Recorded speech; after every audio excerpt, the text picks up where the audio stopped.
JM Fiang ganap, sa Cavite. Kahit saan, dinudumog ang show. Basta kasama, ang JM Fiang. Kahit pa umulan, walang pake ang mga tao. Basta mapanood lang nila, ang JM Fiang. Grabe na talaga, ang kasikatan, ng dalawa. At ang isa pang nakakaantig, ng puso. Ang diehard fan ng JM Fiang.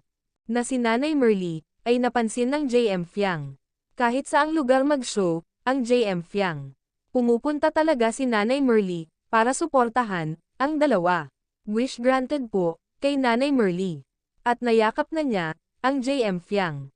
At may inabot din si Fiang, sa kanya. Ayon kay Fiang, galing yon sa kanila ni JM.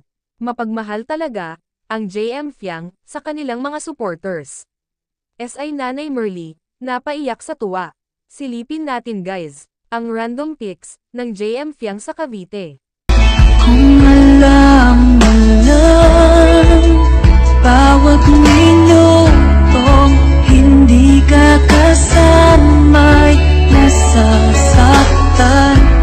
Kumakapit na lang